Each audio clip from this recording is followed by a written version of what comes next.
Yesterday, the Department of Public Health reported 3,659 new COVID cases. 49,229 new molecular tests were reported, and over 10.5 million tests have been conducted in the Commonwealth. 2,259 patients are in the hospital being treated for COVID, and 431 of those are in the ICUs. As we've said before, after Thanksgiving, we saw a sharp increase in both new cases and hospitalizations. And these numbers continue to increase and are putting significant strain on our healthcare system as we hit the final stretch of this holiday season. We're obviously closely monitoring all the public health data to ensure that our healthcare system has the capacity to take care of COVID and non-COVID patients who need hospital-level care. Lieutenant Governor and I are on the call with hospitals several times a week. The command center and Secretary Sutters are on calls with them pretty much every day. Before Christmas, we announced new statewide restrictions to reduce mobility and promote more distancing. Since Saturday, those new capacity limits went into effect for all industries, and gathering sizes were lowered to 10 people inside and 25 people outside in all circumstances. These restrictions will be in place for at least 2 weeks, and we'll continue to evaluate the data to determine if any future steps should be taken. We've obviously been pleading with everyone for weeks to stay home for the holidays, just for this year. We also know how difficult that can be for everyone, especially given all of the sacrifices that people have been making for the better part of the past 10 months.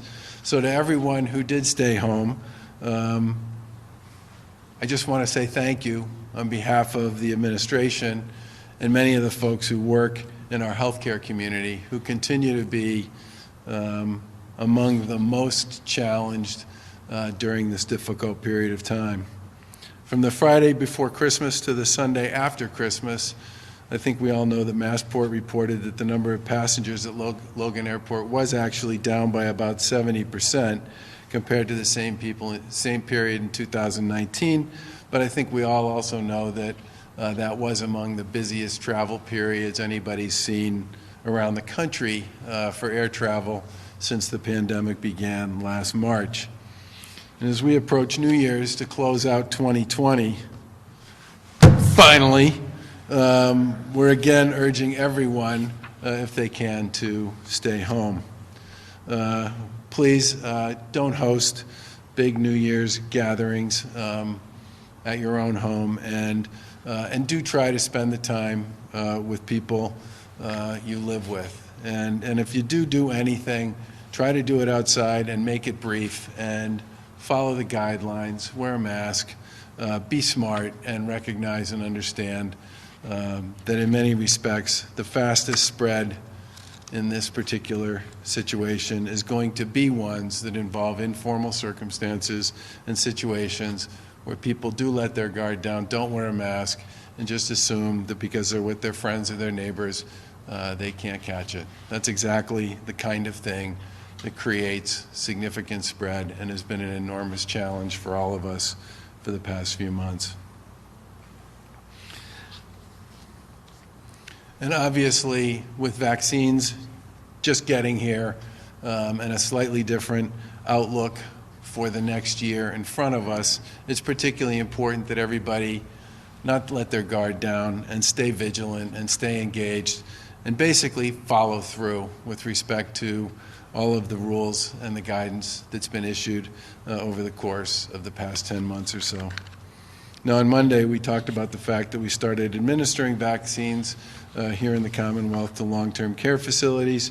Those are being administered by teams from CVS and Walgreens to staff and residents through a state and federal partnership.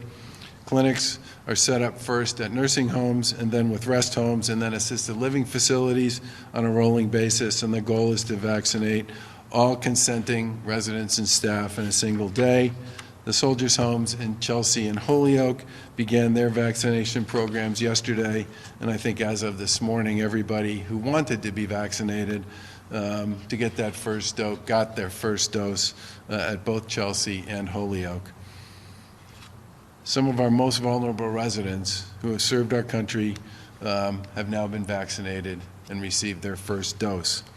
It also gives us and their loved ones a sense of comfort and relief to know that they are one step closer to being immunized at this point in time. Another big statement about the fact that we do have brighter days ahead. All told, there will be over 50 vaccination clinics in long-term care facilities this week, and they'll vaccinate an estimated 20,000 individuals over that period of time. Clinics will continue to be launched on a rolling basis to distribute about 219,000 doses of the vaccine to all long-term care facilities over the next month.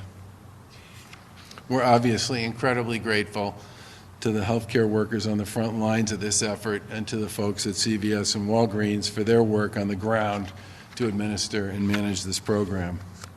In total, Massachusetts has received approximately 86,000 first doses of the Pfizer vaccine and 146,000 first doses of the Moderna vaccine, with an additional 68,000 first doses of Pfizer allocated to that CVS Walgreens long-term care program. 388 sites across the Commonwealth have received vaccine shipments at this point. This includes hospitals, long-term care facilities, community health centers, and other healthcare facilities.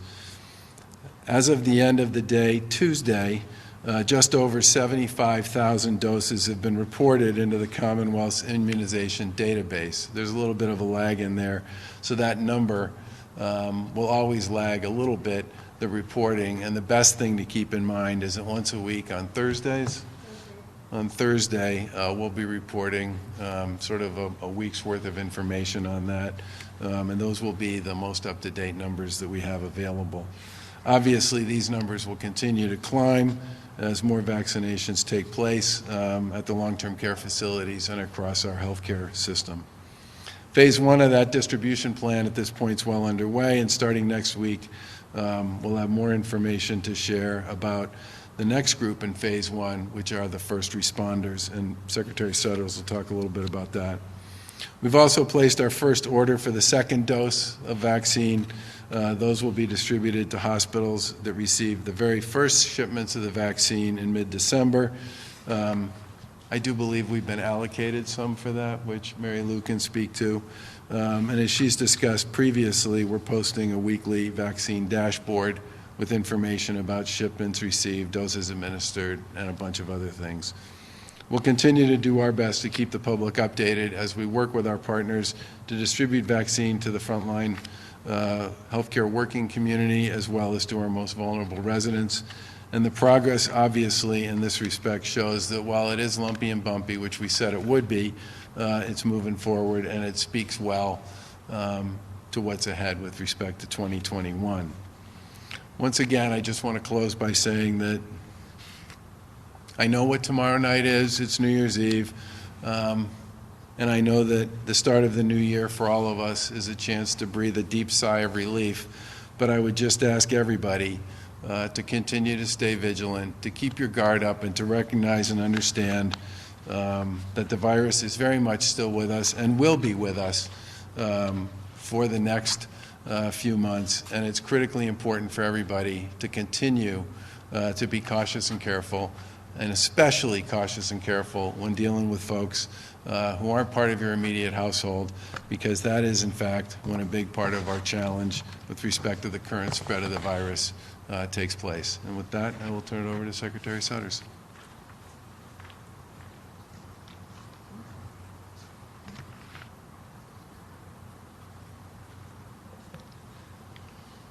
Governor, Lieutenant Governor, good afternoon, everyone. As the Governor indicated, this week vaccinations began at our long-term care facilities. And yesterday, a good day, vaccinations began at the two soldiers' homes in Chelsea and Holyoke for residents and staff. So far, the self-reported information includes 150 residents at Chelsea, 118 residents at Holyoke, and more than 200 staff at the two homes that combined. In fact, CVS had to return to Chelsea this morning to complete staff vaccinations. CVS and Walgreens, CVS returns to the homes on January 19th to administer the second round of doses for individuals who were vaccinated yesterday. and to administer first doses for those who newly consent. Dominic Patella, a 94-year-old U.S. Army Corps veteran, was the first resident vaccinated at the Soldiers' Home in Chelsea. And Robert Acoyne, a 70-year-old United States Air Force veteran, was the first resident vaccinated at the Soldiers' Home in Holyoke. Long-term care vaccination, as you've heard, will continue for the next few weeks, and as the governor has indicated, next week we will have information on the first responder vaccinations and are meeting tomorrow with the first responders. EOPS and I are meeting with the first responders to discuss the draft plans and obviously make modifications in response to feedback. As the governor said last Thursday, the Department of Public Health published the first of a new weekly vaccine report, and we would urge all individuals to use that report on Thursdays for the source of truth around vaccines. The report updates the public on vaccine distribution and progress. It's posted by 5 p.m. on Thursdays and will include information on vaccine supply distribution. The key metrics, which is, if you've looked at it, includes the number of doses of vaccine shipped and administered, the number of people vaccinated, vaccine distribution numbers by county, age and race, ethnicity breakdowns of those receiving vaccines, and vaccines administered by different types of providers. The amount and type of data included on the dashboard is going to evolve over time as vaccinations continue to roll out and additional vaccine products are approved for distribution and administration. The report builds on our state's ongoing efforts to publicly report out data and will help track our vaccination efforts for COVID-19. As you know, the vaccine dashboard can be found at mass.gov/COVID vaccine. And please remember, as you heard the governor said, there is a lag in the official data from a time of administration to reporting into the MIIS system. As a reminder, we will be converting the daily dashboard into an interactive dashboard starting soon after the 1st of January. It's very exciting, and you'll be able to actually, when you go on to so it will no longer be like a PowerPoint.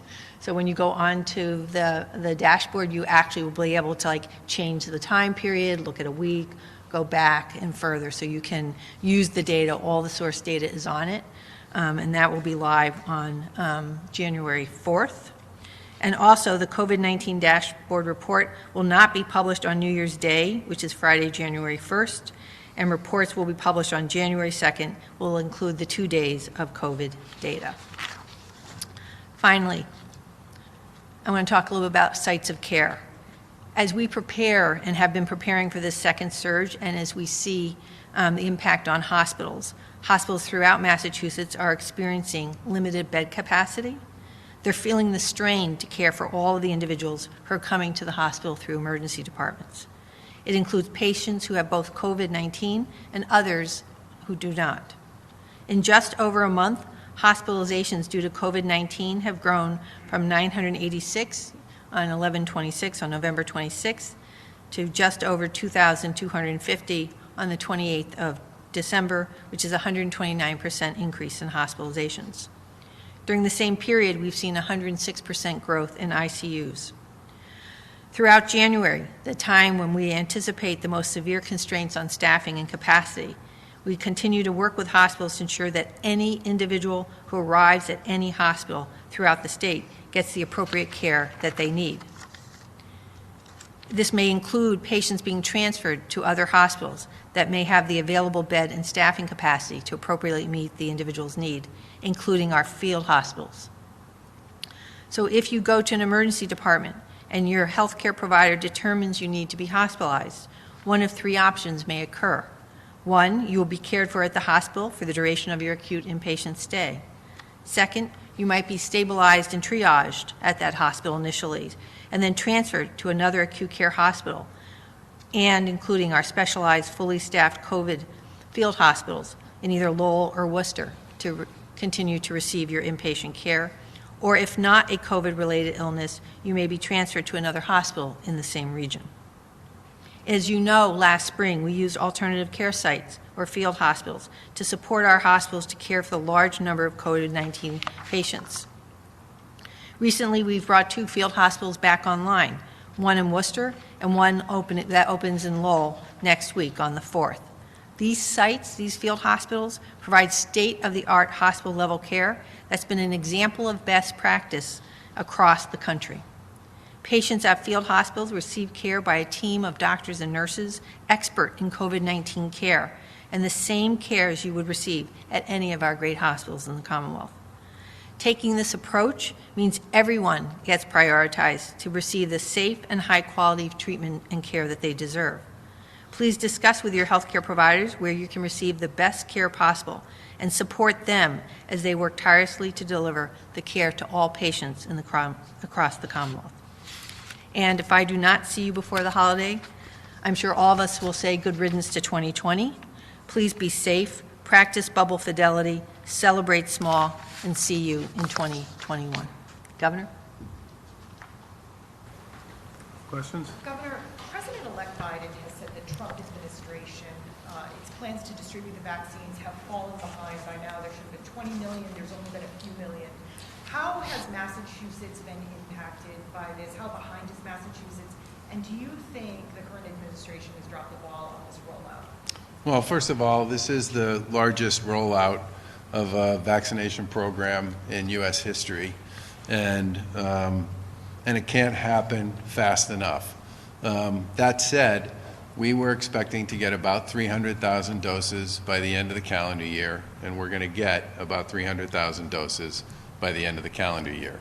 I said when this whole thing was first being discussed about 3 or 4 weeks ago that I expected the rollout would be bumpy, and it certainly lived up to my expectations with respect to that. But I've also talked to folks in the pharma business, both on the Moderna side and the Pfizer side, who have said to me that they believe they will be able to deliver on their production schedules and their production requirements. So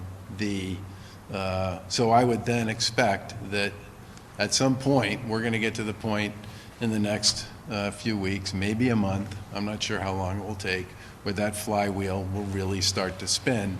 And then our big challenge is going to be making sure that we have the capacity in the places and spaces we need it in Massachusetts to actually deliver the last mile, which is the actual shot in the arm twice to the people who are eligible for the vaccine. So in terms of the timeline that you rolled out a month or so ago, you still see the state on the same timeline, that certain groups of people are going to get it by certain times of the year. Do you still see that? I think so, yeah.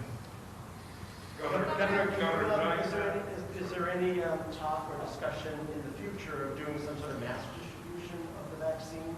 I mean, obviously we're all going to be talking to our doctors and stuff, but maybe using the testing structure, trying to do it like in the parking lot to try to reach more people. There are a lot of conversations going on about, as you get away from what I would describe as the targeted audiences to sort of the more general distribution of vaccine, the notion about what the proper and most appropriate way to do it on a grand scale is something we've been talking about. But one of the things I would point out is there is currently an infrastructure around vaccine distribution that involves pharmacies, outpatient clinics, hospitals, doctors' offices, community health centers. I mean, there are a lot of players who already operate in the vaccine administration space in Massachusetts, all of whom, by the way, are connected to the various public health apparatus that's required for purposes of reporting all this stuff. But we certainly think once you get out of some of the targeted audiences and get into a more diffuse distribution, we're going to have to be back here talking to you all about how that would work. Representative Naughton sent you a letter along with dozens of other lawmakers urging more information on vaccine distribution to first responders and suggesting that you not leave it to local boards of health. That might be difficult and more state oversight on that process for police, fire, and EMTs. I know you said you'd say more next week. Is there any preview you can give us? Well, I can tell you that I think, isn't the command center meeting with those folks tomorrow? Okay, yeah. So we're in contact and in conversation with those folks already, but there's a formal meeting tomorrow to talk about in particular, the first responder stuff. Well, the firefighters union has criticized what they say is kind of a lack of urgency here with the plan. Why don't they have a date yet? Why don't they know the plan yet? What's the delay? There are two big issues associated with how this happens. The first one, which we've just been talking about, is the actual allocation of the vaccines so that we know when we're actually going to be able to make them available to people. We need to know the answer to that question, right? That's like number one. The second is the conversation that they're going to have tomorrow, which is what would be the most appropriate way to deal with the fact that when you're dealing with 351 communities, which vary tremendously with respect to both the size and scale and structure of their first responder operations. Remember, in Massachusetts, you have volunteer firefighters, fire departments. You have some places that use 911 that is operational at the local level. Some people use a third party to do their 911 work.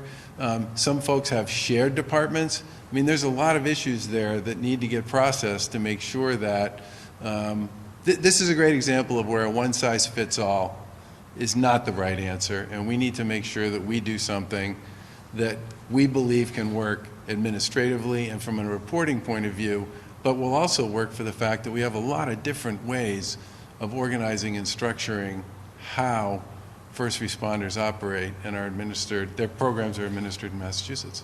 So are you saying it should be left to the town plan since one size fits all doesn't work? No, I'm saying just the opposite, that I think we need to figure out what the right approach to this is and how much of this could be done by the locals, how much ought to be done with the support of the Commonwealth, and then what are going to be the sites, generally speaking, that people will be able to access as this process rolls out. Governor, I was wondering what you thought about congressional staffers and aides getting vaccinated early and whether you were planning to have any staffers here get shots early. I think the Lieutenant Governor and I made pretty clear that from the beginning that we believe that while we work a lot, we are not, from our point of view, worthy of cutting the line. I don't understand why a lot of the people who cut the line cut it. I just don't. It doesn't make any sense to me, and I think it's inconsistent with the message that we have all tried to send on this, which is why we recognize and understand that everybody would like to be vaccinated today. There are some people who are at far greater risk from a health point of view than others, and they really ought to be prioritized. In addition to that, we also said from the beginning that we wanted to make sure that we focused on our healthcare community, because our healthcare community's health has a lot to do with our ability to actually serve not just people who have COVID issues, but people who have other healthcare issues as well. Anything we can do extra on New Year's Eve going into tomorrow? I mean, obviously we've changed the protocols, we've done messaging, but is there anything else that the state police can do to try to minimize spread post New Year's? Do you want to speak to that? I mean, I think we've put out about as much guidance as we possibly can on this stuff, and I certainly think people understand what we would like to see people do, which is to watch the football game or a good movie, and to stay in their household. But if they are going to do something, do it outside, don't do it inside, do it with small groups, don't stay a long time, wear a mask, don't share food, don't share beverage. I mean, do the things that we've all talked about that are fundamental to keeping you safe if you're not going to be with the people you actually live with. Dr. Bush, the allocation of the federal allocation of vaccines that Dr. was asking about, some epidemiologists have said that basically left the states to their own. Said, states, good luck, here's your doses, and you guys figure it out. And that means you have really tired local boards of health who are trying to figure out rising numbers and set up this huge vaccine distribution. Do you feel like you need more help from the federal government? Well, one of the reasons I was such a nag about the stimulus bill was, I mean, there were a lot of reasons I was a nag. We were going to run out of unemployment support for people who, through no fault of their own, can't go back to the job they had or find one. There's also a tremendous amount of money in there to support small businesses, many of which have been damaged both by the state of the economy as well as by some of the decisions people like us have made. And there was also a significant amount of resource in there for additional support for testing, tracing, and vaccine programs. And I think from our point of view, that's really important for the purpose of actually funding and supporting the last mile on this, the actual administration of the program at the point in time where you're actually giving people shots and collecting data and staying on top of them and making sure they come back and get their second vaccination. In a perfect world, that all would have happened a long time ago. I'm glad it happened eventually, but it does mean that all of us are working against the clock on a lot of this stuff. In terms of cutting the line, do you have any problems with Moderna allowing their employees and all their families to get vaccinated? You know, it's their vaccine, they make it. Is that cutting the line? Well, I guess what I would say about Moderna is, and I would say the same thing about Pfizer and AstraZeneca if they get approved, or some of the folks that are part of their supply chain. I don't want anything to happen that slows down the ability of any of these companies to manufacture vaccine and get it to people. And we had this,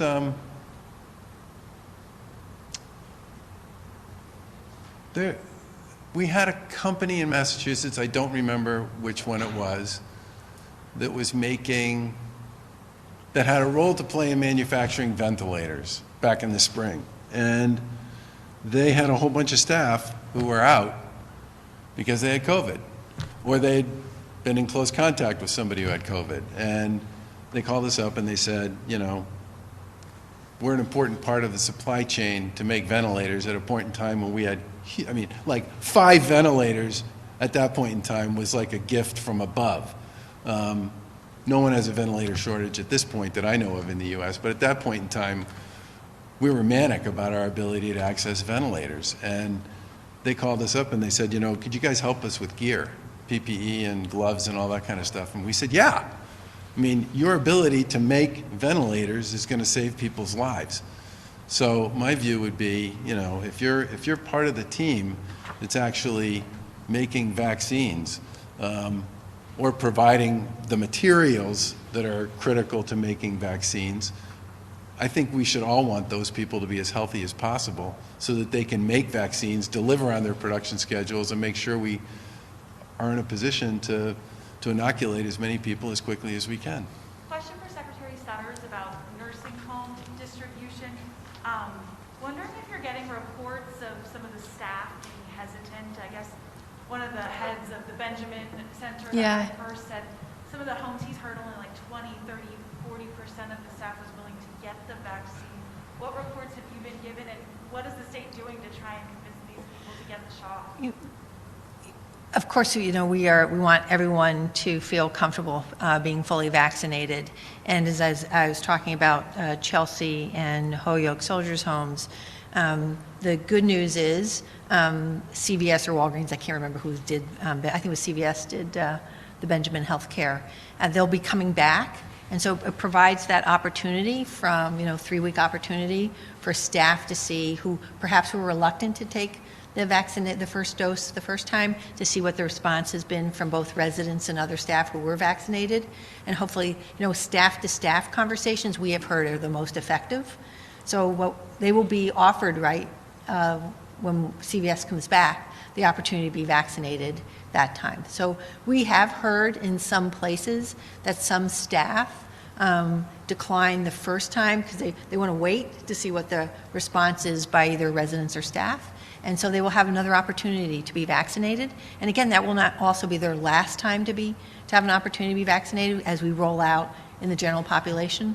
So, you know, we have heard that in some places. Like I said, up at Chelsea, CVS actually had to go back this morning to finish the staff. So many staff wanted to be vaccinated at Chelsea for the first round doses. And again, they'll be coming back on the 19th of January. And so for those staff who declined or paused or didn't feel quite ready, we hope that that's an opportunity for them to see what the experience has been for other residents and staff. So we really do believe a lot of this communication, we're going to do a lot of communication about vaccines, but really, like, you know, you see what you see the experience of a coworker or a colleague, we think is some of the best conversations that can happen. And on field hospitals, we've heard Lowell is So- delayed opening. Is Well, that because of so staffing?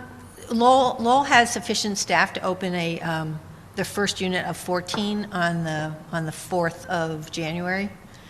So, we were talking like the end of this week, beginning of next week, and you don't want to open over a holiday weekend. So they're ready to roll on the 4th of January. You still need more staff for the field hospital? We are always recruiting for particularly nurses and patient care associates for the Lowell Field Hospital. The DCU in Worcester has sufficient staff to staff 75 beds. Secretary, has Yeah. the state considered a free mask program? I know Everett now is giving masks out to every citizen, and I don't know if that's even something the state could consider doing. So we have provided masks to municipalities when they have asked. We did it particularly around the community enforcement and intervention teams. So when we had our field, when we had staff with boots on the ground in those communities, we always have had PP masks, face coverings, and sanitizer with us. So when municipalities have asked, we have sent out particularly face coverings to municipalities. I wouldn't say that we have we have not done a statewide, free mask for everyone. And just to be clear, no other plans for any additional field hospitals at this point? At this point, we are feeling comfortable with the 2 field hospitals. If you remember, in the springtime, we had established 5 and used 2. So we have 2 that are, one is operational, the second one will be operational beginning of the week. And again, every day, I look at obviously the data with my team and have multiple phone calls a week with hospitals around load, patient load, transfers and the like, which is why we made the statement around that we are prepared to transfer patients once stabilized in an emergency room if needed, to ensure that everyone who goes into emergency room in Massachusetts gets the excellent care that we expect to deliver here. Secretary, with this new variant of COVID, I guess, being found in Colorado, they say, how closely do you watch that, plan for addressing it here if it pops up here? So, the CDC is monitoring this very, very closely and gives guidance to states. The one thing that appears to be true about this mutant is it's highly, highly contagious. And so we just assume that, as we know, we have community transmission in Massachusetts, and we need everyone to engage in those good public health measures that we know are effective. So, thank you. Governor, as you know, We had a PS on that, which is that both the Pfizer and Moderna folks have said they don't believe that this variant would have any less of an impact of their ability for their products to actually work against it. It is really the primary issue is not the strength of the new strain, it's the contagiousness, which obviously the rules of the game that we've talked about generally would apply, new contagion or not. Governor, as you know, on January 1st, the minimum wage is going to increase to $50. Also, the Family Medical Leave Act goes into place. And we've been hearing some concerns about increased payroll costs from small businesses around the state that, are already dealing with a lot of hardship this year. Is there any plans to maybe delay that or offer some kind of relief to businesses that might be having a hard time? I think at this point in time, there is not an appetite, for lack of a better word, to change the start date for either the PFML program or the minimum wage increase. Keep in mind that people have been paying into the PFML program all year long, and therefore, I think are expecting and anticipating that benefit will be made available effective January 1. On the minimum wage piece, I know there are businesses, given everything else that's going on, that'll be stressed by that, which is part of the reason why we filed legislation and urged the legislature to act on it quickly that would take some of the sting out of the unemployment insurance rate issue, which we believe we can save literally billions of dollars for our employers here in the Commonwealth while protecting people's access to their unemployment benefits. The timing on all this stuff is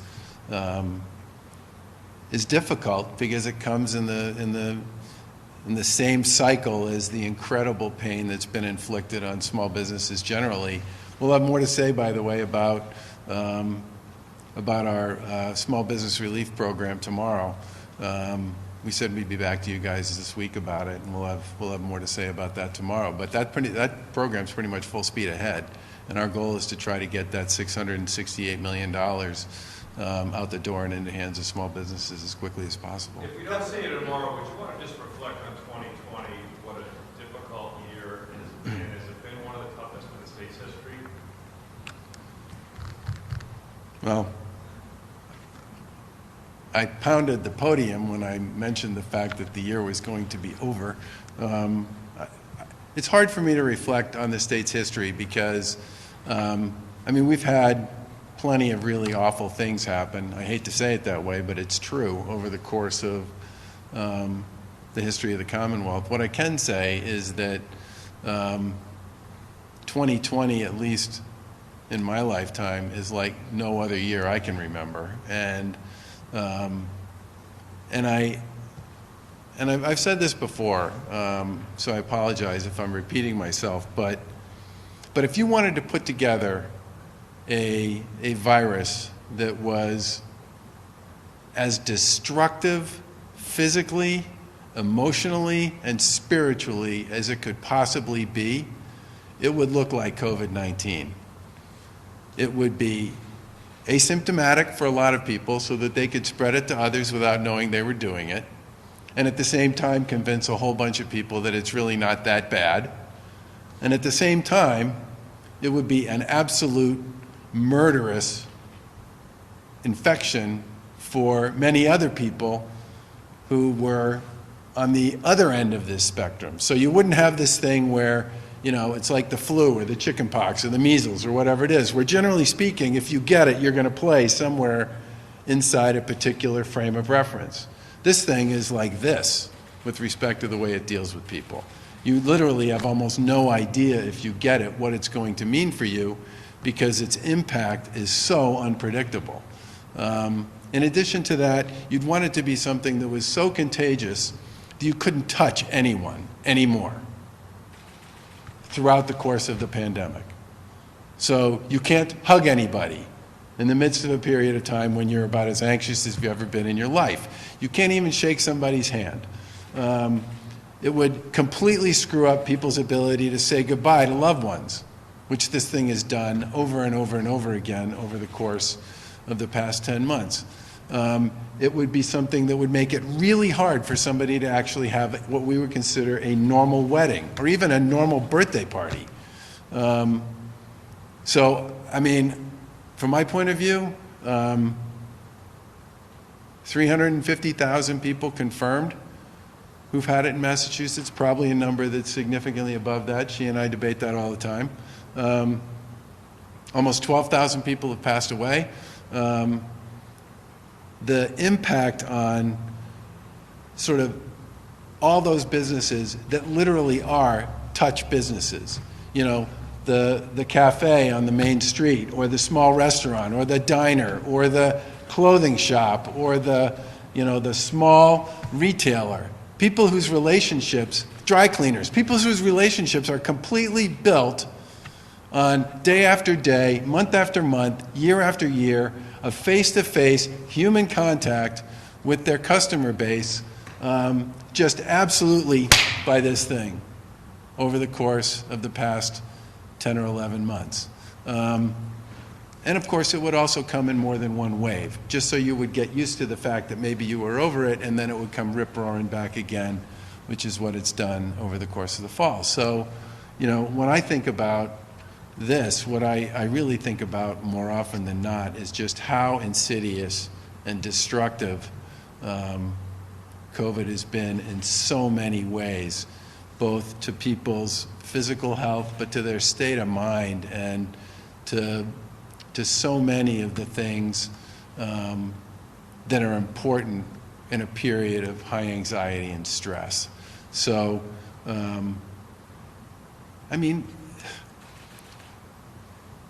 we come and we visit here with you all before every major holiday for the past 10 months and ask you to tell all your listeners, viewers, or readers to tell people not to celebrate them.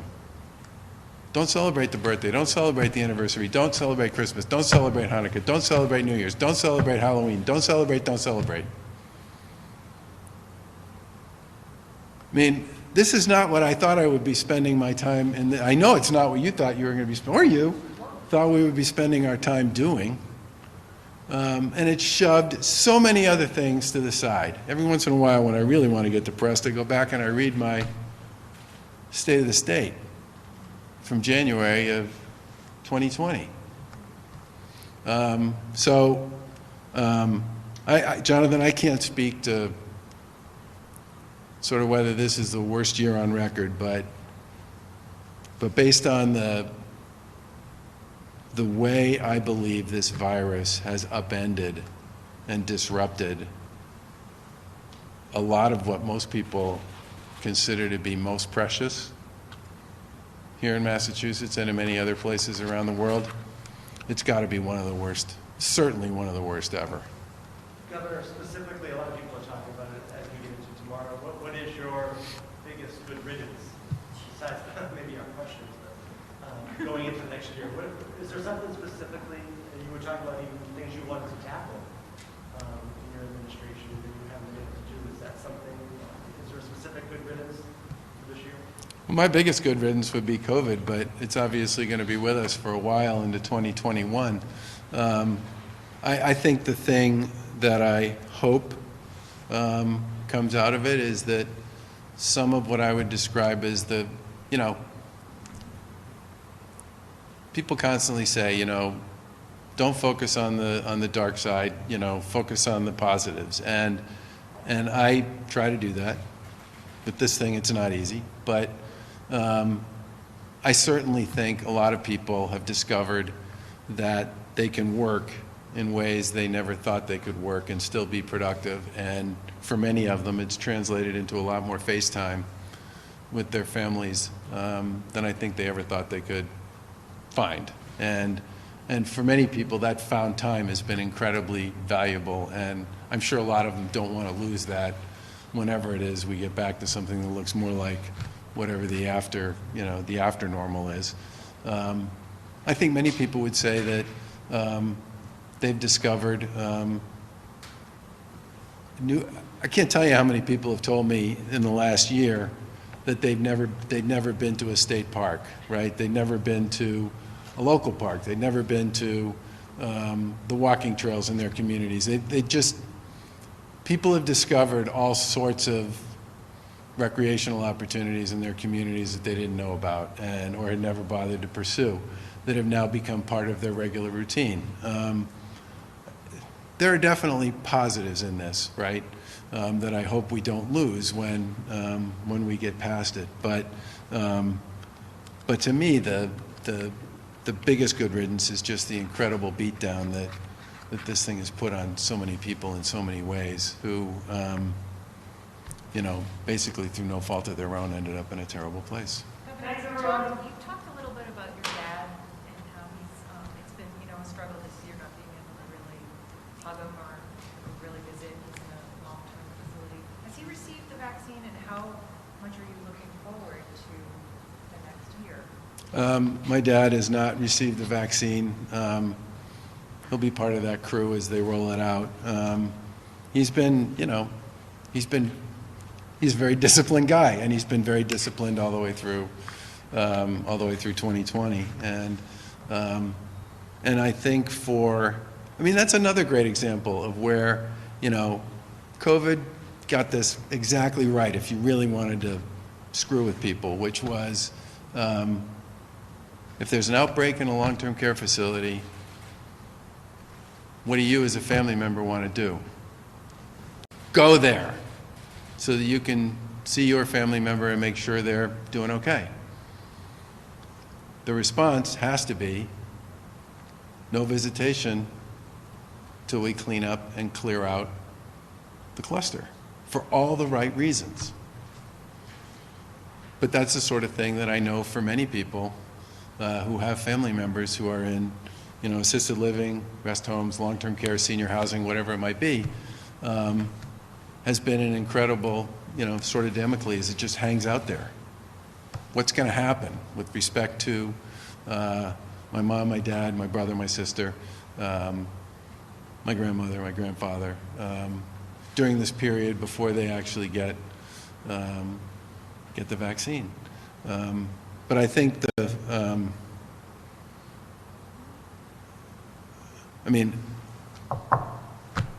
thank God that my dad is still with us. I went over 100 days without seeing him at all. And I do consider us to be among the lucky ones with respect to that, given how hard that virus has been on seniors generally. But I think the biggest challenge for everybody in one of those vulnerable spaces is when are they going to get to me? And believe me, for all of us, we spend a lot of time working that one. And that's why we continue to talk to the manufacturers and to say, how's your supply chain?